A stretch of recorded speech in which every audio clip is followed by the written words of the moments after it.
Good morning, friends. It is Monday, February 25th, and this is our UG focus call for the week. I'm going to try to keep this to 15 minutes, but I've got a little bit more content that I need to go through today with you guys and just discuss. So if I go over a little bit, just thanks for your patience, and I'll post the total minutes needed in the notes as well when I email this out. Okay, so I just want to give you guys kind of a recap where we've been at. We didn't have a call last week. I've been traveling the week prior, and then you just come in. It's a short week, and all these things are going on, and just trying to dig out of emails and lots of things. So I just apologize for that. We'll getting back on track with this call now. Hopefully, this will be helpful. The first thing I want to do, I guess probably the very first most important thing is a quick update about Megan and her mom. Uh, uh, each one of you can probably after Wednesday, she's going to be off through Monday and today and tomorrow, and possibly come back on Wednesday. And so feel free to reach out to her after then. She has been on an incredible roller coaster. A lot of tears and a lot of prayers and a lot of heartbreak and a lot of hope. And you mix a lot of sleepless nights in there with that, and it just becomes an emotional roller coaster for sure. She has an amazing story to tell you. There is good news and I'm going to paraphrase really, really big here, but right when you think that, well, right when the professionals tell you there's nothing left that can happen, you are faced with only two options. A third option becomes apparent, and that goes beyond medicine, goes beyond science. And I think that I want her to tell that story, and to each one of you, I think it's important. But she thanks you for your prayers. I know that several of you have reached out to help her with her database, and that's phenomenal. That says a lot about who you are and who this team is. And so for that, I am proud to say that I'm on a team with you guys. And I'm equally in awe that we serve a God that still hears us in our darkest moments. And so please reach out to Megan later this week. I know that she would love to hear from you and continued encouragement as they continue this process with her mom. Okay, so thank you very much.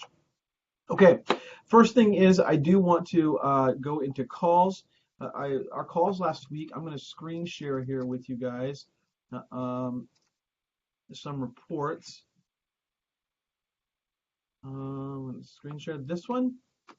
Hopefully you can see this. I'm going to enlarge it here really, really quick for you. Last week wasn't a great week for calls. There was some activity though. I know several of you had campus visits. We had some people that out. We had some sickness. We had a lot of things happening. 361 calls total. Liesl kind of leading the way. For those of you who didn't know, Liesl is officially an Albertan again. She's living in Calgary or northern Calgary in the woods. It sounds like woods. Anytime like you say northern Calgary, I just think woods. And like she's probably in an igloo, a very well furnished, very warm igloo, and like doing that maple syrup thing where like you pour it on a log and it freezes and you roll it up and you eat it. I don't know. That's what I think. And beavers. There's lots of beavers and they're like in these massive Shangri-La of like underwater pavilions. That's what I'm picturing, Liesl. Anyway, whatever she's doing great. Had a great week for her last week. Look, calls to the game, and I mentioned this last 2 weeks ago. A call is an activity. It's a closed activity. It's you engaging and having engagement. That can be defined a lot of different ways. Hey, if you had a financial aid workshop last week, you should be logging attended the financial aid workshop on every student that is your student. You know why? Because that's a closed activity. That's actual contact. That's a quote unquote call by Matt's definitions. Okay, so please log all your engagement with your families. It matters. Okay, and it helps. We're working in some predictive scoring on the top of this, and right now the ACs cannot see the predictive scoring index.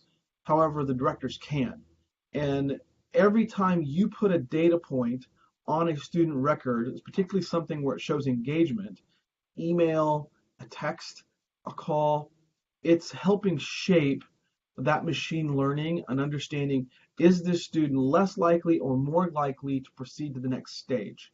Okay, so it's really important that you do this because predictive scoring in the future could be very, very helpful for us to know where to spend our time, which we're going to get to that here in a little bit.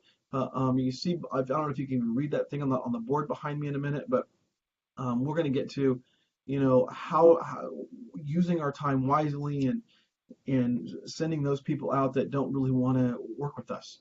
And there's ways to do that tactfully and compassionately and candidly.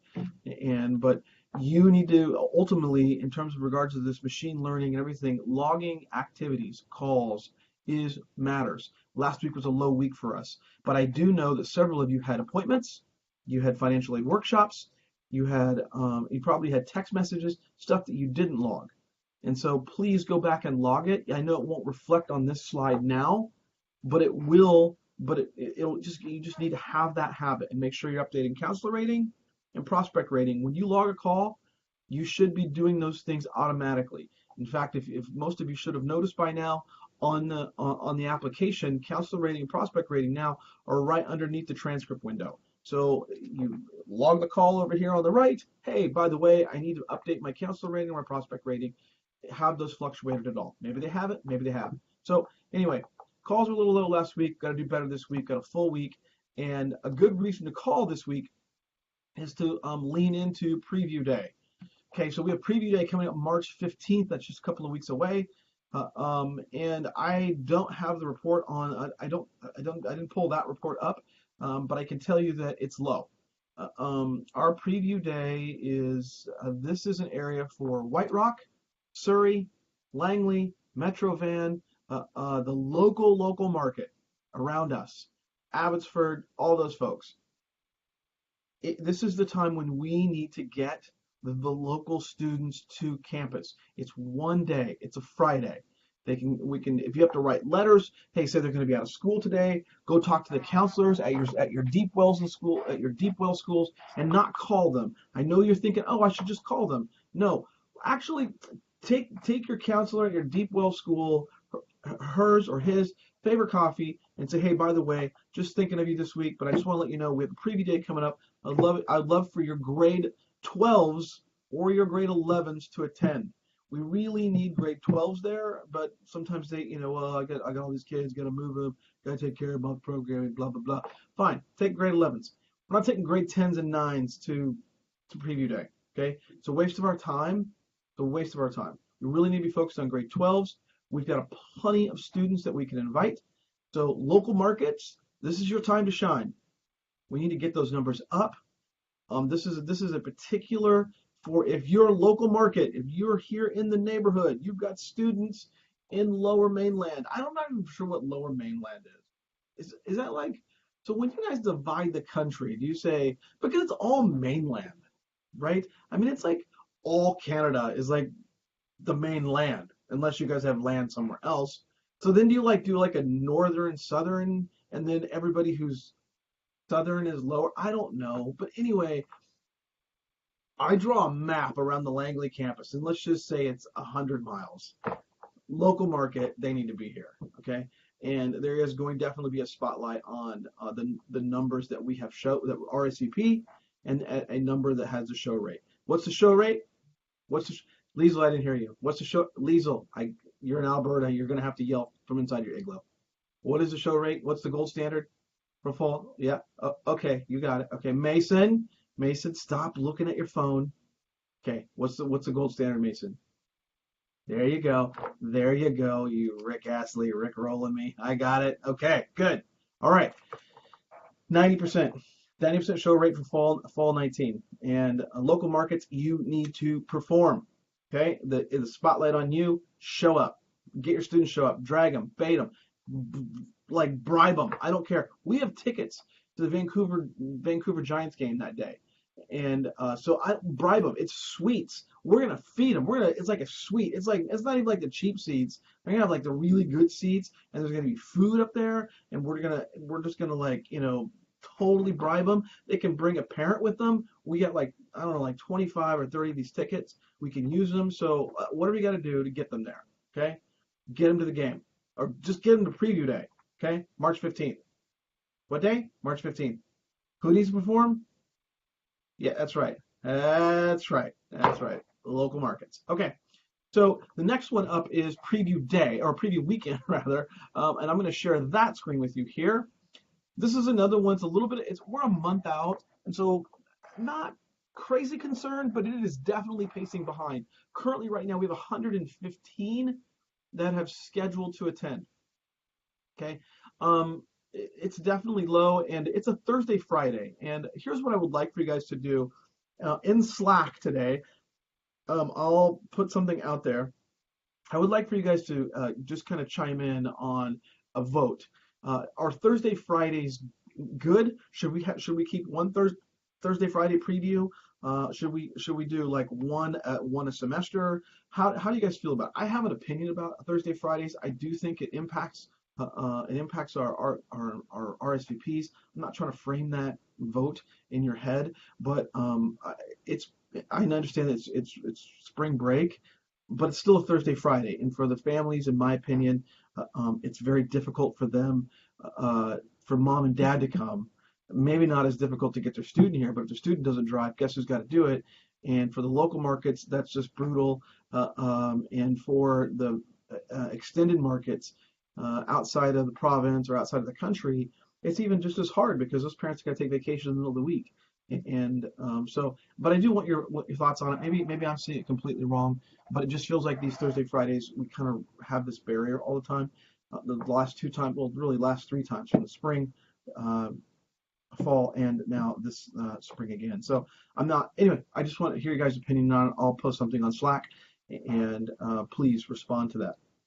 Okay, so we need to spend time here digging into our markets, inviting our students. Ontario, Pam, anywhere in the U.S. If you've got some unicorns out there that need to come, hey, let's get them scheduled. Let's do what we got to do to get a mom and dad. We'll pay for a student ticket, get them here, have a parent come with them. Let's talk about that. Let's brainstorm it. We need to get students here from those extended markets to try to visit, but it's difficult again because it's Thursday, Friday. Maybe I don't know. Hopefully it's spring break and everybody can come. It'll just blow up. But we need to get our RSVPs up for sure on that. We're definitely behind. So please spend some time doing that this week. Okay, so that's preview day, preview weekend. All right, next up. Okay, so this is the part where I think, yeah, okay. So I am going to talk to you guys a little bit about this thing called the Velvet Hammer. Okay, it's something that I created a long time ago. And back when I was in AC, in the very, very beginning, back when we were still like, writing student names in Bark. I mean, that's how long ago it feels a long. And we were in Bark and putting them on vines and sending them across the river and dragging students to a thing called a college. Anyway, the Velvet Hammer it's really just kind of was born out of my impatience. And I was, as a young AC, I just wanted to achieve and get goals and get students through, and I didn't want to work with anyone who didn't want to work with me.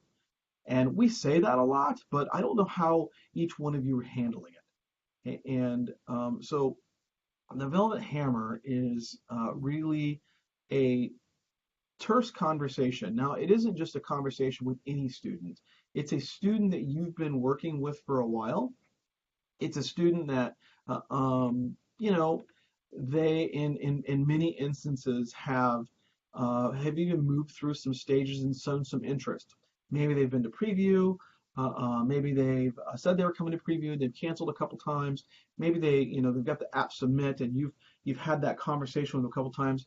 And now it's been a month. Oh yeah, I'm going to get my transcripts in. Oh yeah, I forgot to do about it. I'm going to do it this weekend. And it's just that. And I have been now, because of our staff shortage in the Midwest, I've been covering a small smattering of students. And I love when we have students move through, but because I've got other obligations, I don't have time for someone to waste my time. And that's the old man in me. That's the abuelo, the grandpa in me. I'm just grouchy. I'm like, dude, look, I'm not gonna waste my time, right? I'm not gonna waste my time if you don't want my time. And you said you were interested, but now you're playing like you don't, so I'm gonna just let you go, okay? But I don't want to be a jerk to them, right? Like I may be thinking, I may have tiny bits of jerkness in my heart towards them because I'm like, come on, bro, what are we doing, right? But I need to be professional. I need to care for them. I do care for them. I may not fully know them, but I care for them, and I want to make sure they get serviced right. But also, I need to service me right and my time right and be a steward of all those things. So I started creating this thing way back when called the Velvet Hammer. The Velvet Hammer is basically a very well, it's just that. It's a hammer wrapped in velvet. It looks lovely, it sounds lovely, but it lays down a hammer. Now, and that hammer can still put a nail through the wood, right? And that nail sometimes is crafted by me very specifically. I am trying to drive them to a point.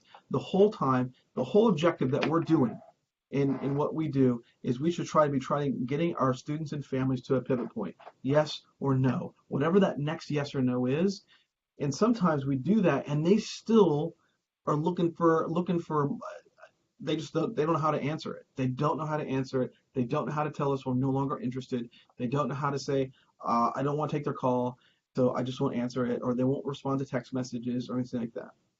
And so this is me forcing the situation. Okay, now this is not a magic pill. Okay, this doesn't suddenly move students all the way through, and you're like, oh, this is amazing, Velvet Hammer, I love the Velvet Hammer. Velvet Hammer's for Home Depot. Anyway, it's not that.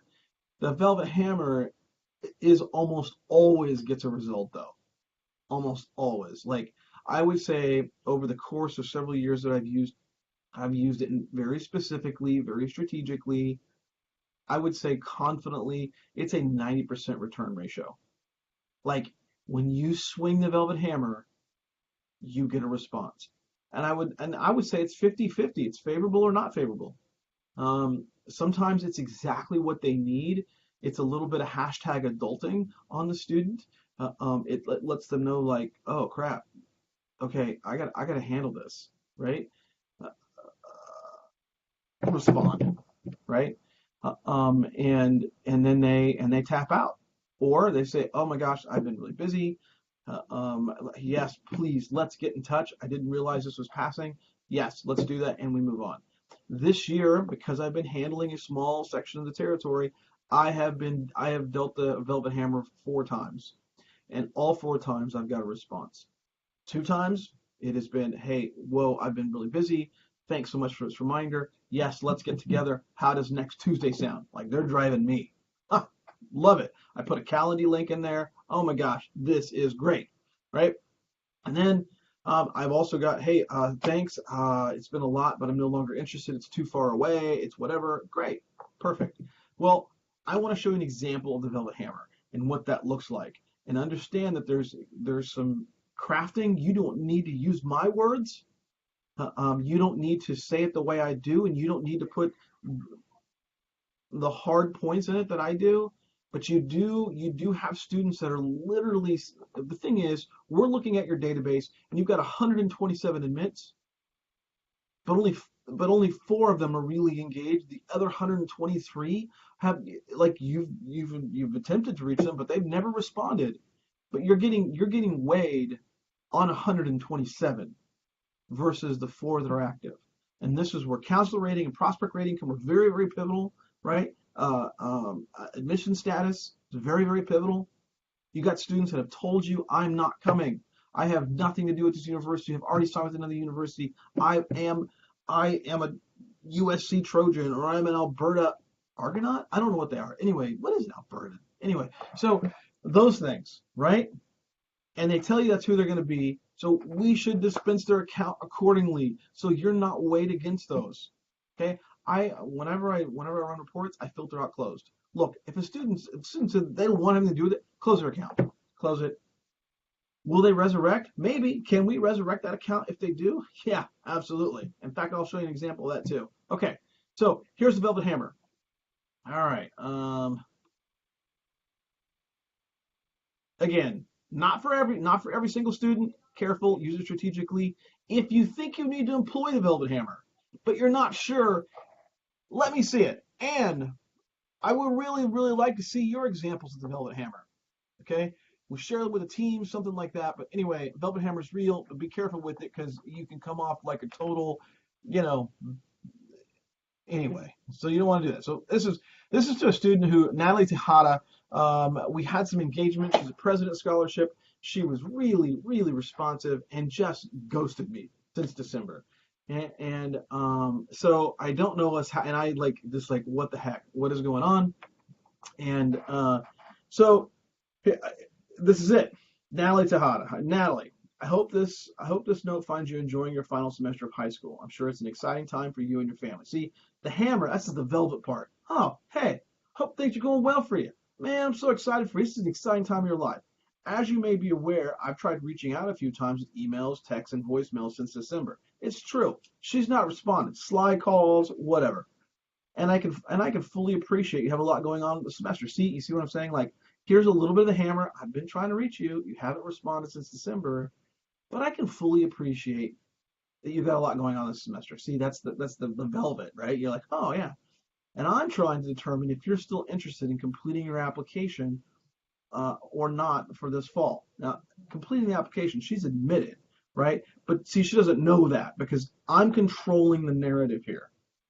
And then I say, I don't want to, and then again, that was a little bit of the hammer. Now I go back to velvet. I don't want to cram up your inbox with voicemail if you're not interested. See, I even put it in italics and I bold it. Because here's the thing. We all know she's dating other schools, right? This is what they do. All these families are dating other schools. And we all know that we're not the only one using Sly. We're not the only one using text messages. We're not the only one using emails. We're not the only one showing up to school.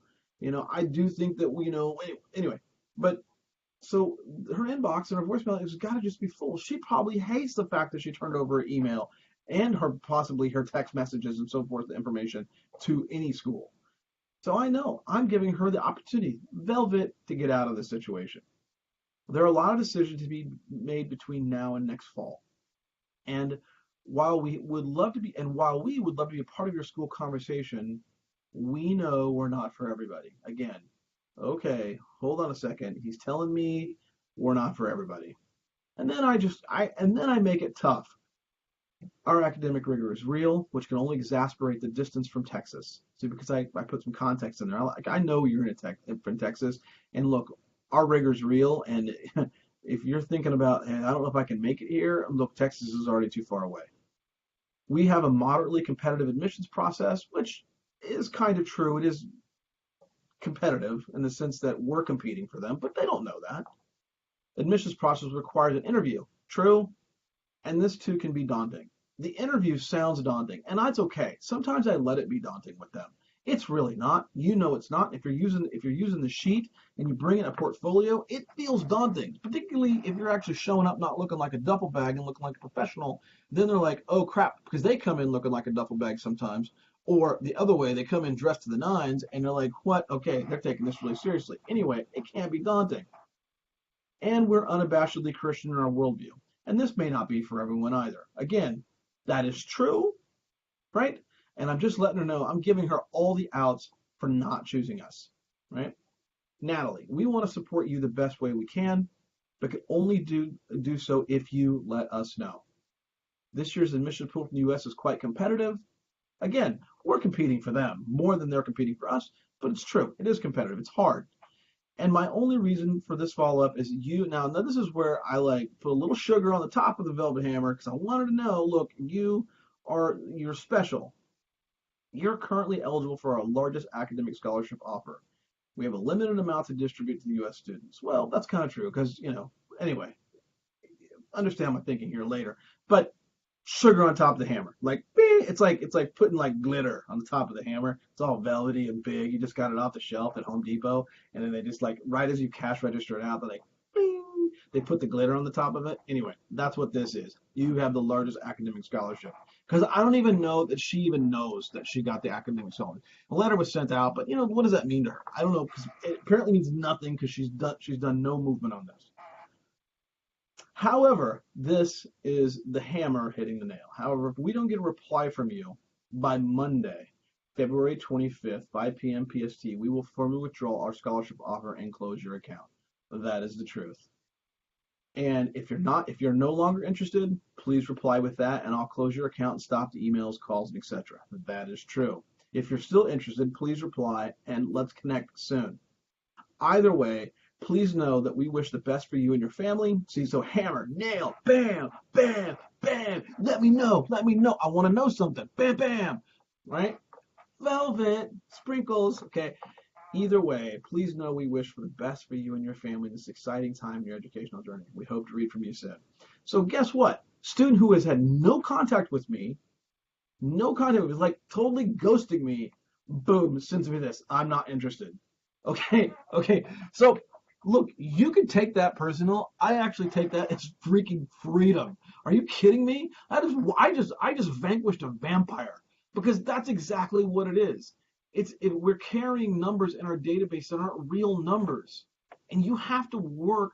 Look, you've heard me say this. This is an example.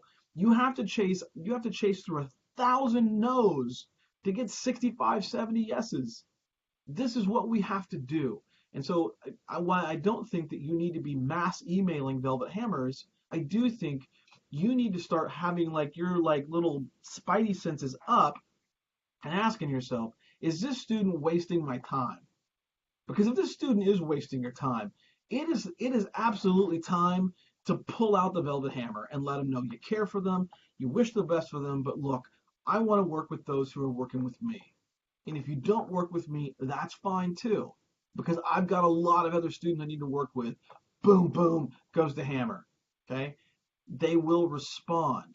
Some of the students, I have a student, I was going to show you guys, but I'm kind of running long on time. I have a student who said, I'm not interested, right? And in Pardot, I all my admits I flag because I get any activity, so I get an individual, it's like a real-time report when they click in on something on the website. I'll explain that later. And Ethan Severidge rather, he was not interested. I closed his account, not interested. And what is Homeboy doing right now? His score is slowly going up. Like, he's been on our website three times just this last weekend, Friday, Saturday, and Sunday. He's been on the preview weekend page. So I closed the account with him, and we're not emailing him. And in a sense, I said, look, no soup for you, and they're circling back the tank. So I'm going to let it ride for a little bit. I'm going to see if his score continues. It's just incremental checks. He's probably hearing it through different pathways and maybe I should reconsider. It's okay. When he gets to a certain point value, maybe I'll re-engage him, see if there's anything there. But I closed his account because he said he wasn't interested. But the Velvet Hammer gets results almost every time. But you got to use it carefully. You got to use it professionally. And this goes back to, like I would say earlier, you guys heard me say, we have the tough job sometimes to be compassionately candid. And that means, look, we got to care for them, but we also got to deliver it. Here's where it's at. This school isn't a fit for you. Hey, this is look, this is going to cost you guys a lot of money. I don't think this is good stewardship. Hey, maybe you should be ready. Maybe you should really think about a community college pathway before here. Hey, right now, the nursing program, probably not the best fit for you academically. There are some other pathways we can explore. Look, you have to, it's all the Velvet Hammer the way we work, but you have to be, I think that's when we look at the actual gospel itself, and we think about Jesus was the Velvet Hammer. At no point did he ever just go so soft on somebody and just give them a pass.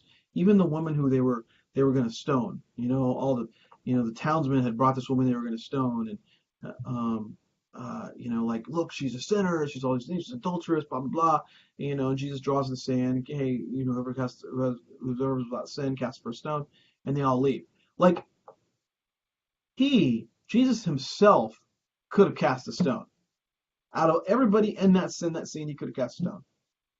And instead of just casting the stone, right, he basically says, look, I'm letting you go, but whatever you do, don't go do it again.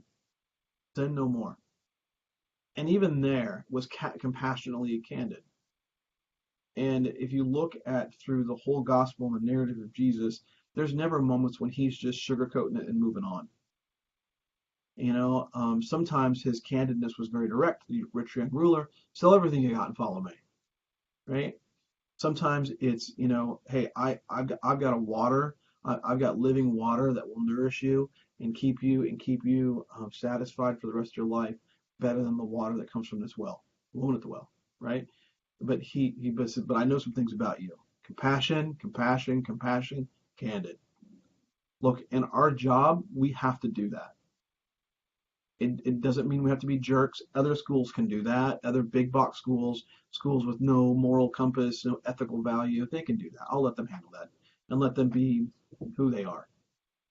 But our job is not that. And so please be careful with this.